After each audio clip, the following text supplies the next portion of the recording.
Bismillah, Assalamualaikum warahmatullahi wabarakatuh. Kepada anak-anakku kelas 12 MIPA, pada pembelajaran pagi hari ini insya Allah kita akan membahas tentang sifat kualitatif larutan.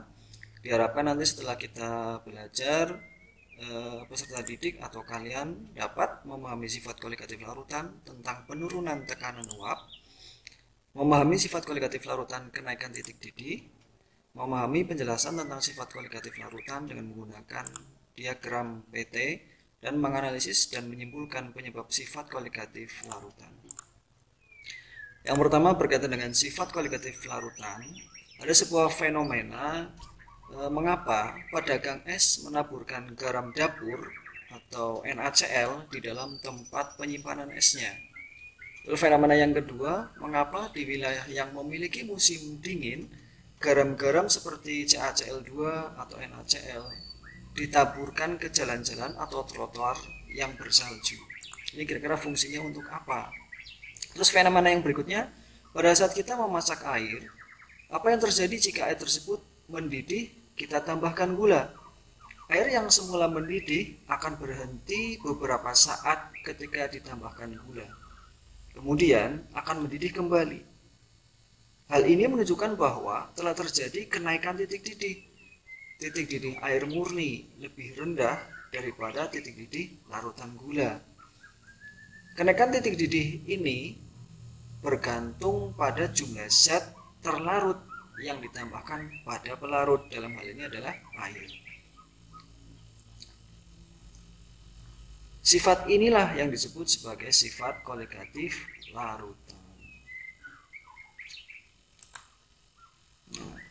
Sifat kualitatif larutan adalah sifat larutan yang tidak bergantung pada jenis zat terlarut, tetapi bergantung pada konsentrasinya.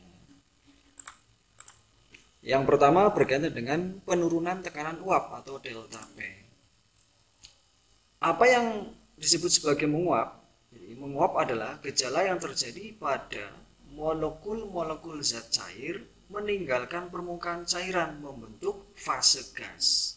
Itu menguap.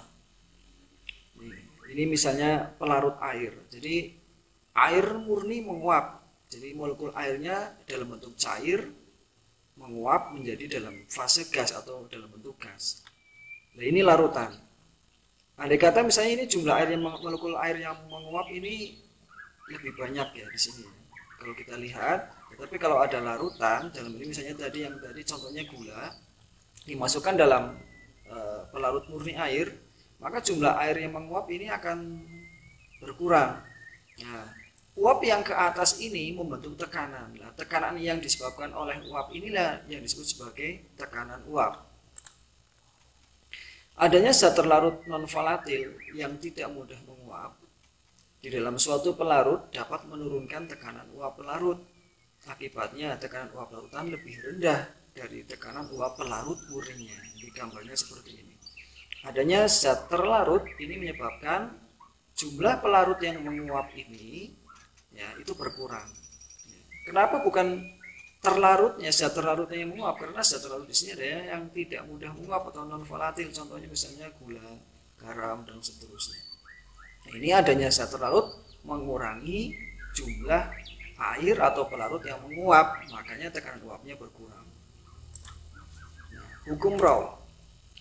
Hukum Raw mengatakan besarnya tekanan uap larutan atau P sama dengan hasil kali tekanan uap pelarut murni P0 dengan fraksi mol zat pelarut dalam larutan atau XP. Jadi P hasil kali dari P0 dan XP seperti ini. P sama dengan XP dikalikan P0. Atau dapat diketahui pula delta P atau penurunan tekanan uap fraksi mol terlarut dikalikan P0 atau tekanan uap pelarut murninya. Ini keterangannya. P0 adalah tekanan uap pelarut murni, P tekanan uap larutan, delta P penurunan tekanan uap, XP adalah fraksi mol zat pelarut, sedangkan XT adalah fraksi mol zat terlarut.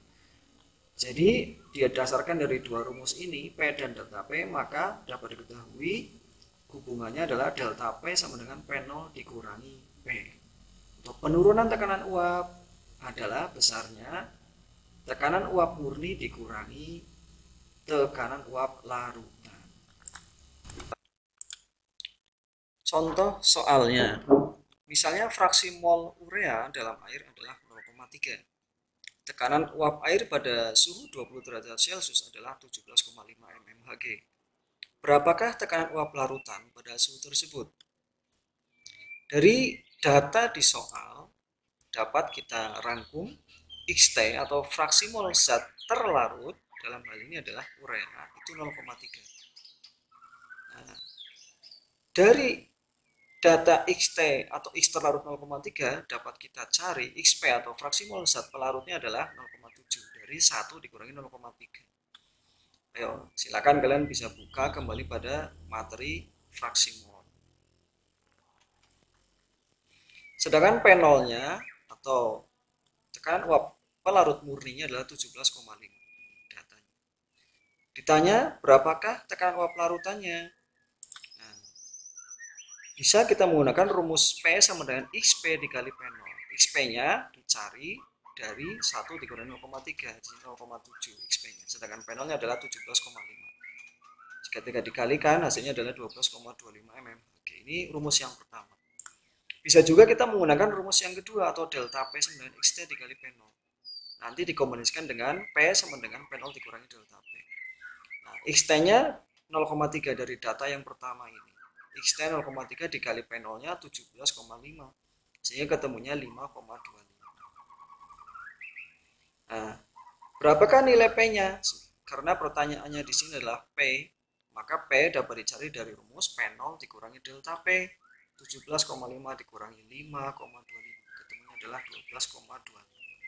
Silakan nanti kita bisa menggunakan rumus yang P XP kali P0 atau menggunakan rumus delta P, nanti dikombinasikan dengan rumus P P0 min delta P. Nah, ini ada beberapa latihan soal, silakan nanti bisa untuk latihan. Silakan dikerjakan ya sebagai latihan. Lalu yang berikutnya ada 5 nomor latihan soal berkaitan dengan kenaikan titik didih atau delta TB. Zat cair mendidih itu jika tekanan uapnya sama dengan tekanan atmosfer atau tekanan udara luar di atas permukaan cairan. Jadi ini masih ada hubungannya dengan tekanan uap, ya, titik didih. Jika kita menambahkan zat terlarut, maka molekul pelarutnya akan mengurangi tekanan uap. Jadi ini konsep tentang penguapan. Sehingga upaya untuk mendidihkan larutan menjadi lebih sulit, sehingga ada kenaikan titik didih. Nah, menurut hukum Raoult, besarnya kenaikan titik didih larutan atau delta TB sebanding dengan hasil kali dari molalitas larutan atau M dengan kenaikan titik didih molar atau Kb. Delta TB sama dengan M dikalikan Kb. Sedangkan rumusnya molalitas itu adalah massa dibagi MR dikali 1000 per larut. Larutnya dalam gram dikalikan dengan Kb. Dengan keterangan delta TB adalah kenaikan titik didih, M itu molalitas larutan, Kb adalah tetapan kenaikan titik didih molar. Ini contoh soalnya. Jika urea dengan MR60 masanya 30 gram dilarutkan dalam air 500 gram, tentukan kenaikan titik didih larutan jika Kb-nya adalah 0,52 derajat Celcius kilogram per mol. Data soal dapat kita rangkum massa ureanya adalah 30 gram dengan MR60 dan massa airnya 500 gram. Ditanyakan kenaikan titik didih larutan. Nah ini jawab delta TB adalah kita menggunakan rumus yang tadi ya, gram per mr kali 1000 per pelarut dikalikan Kb. Gramnya atau massa terlarutnya adalah 30 gram, massa urea, mr-nya 60, 1000, ini rumusnya 1000, pelarutnya adalah 500 gram. Ini 30 dibagi 60 itu setengah, 1000 dibagi 500 itu 2, 2 kali setengah itu 1, 1 kali 0,52, ketemunya adalah 0,52 derajat Celcius. Jadi kalau ditanyakan berapakah titik didih larutannya, sehingga andai kata titik didih air itu 100 derajat, ketika dilarutkan urea sebanyak 30 gram, maka menjadi 100,52 derajat Celcius. Ada kenaikan sebesar 0,52 derajat Celcius. Ini latihan soalnya, silakan bisa kalian kerjakan untuk memperlancar pemahaman tentang kenaikan titik didih dan yang tadi tentang penurunan tekanan uap. Demikian apa yang dapat saya sampaikan. Terima kasih. Wassalamualaikum warahmatullahi wabarakatuh.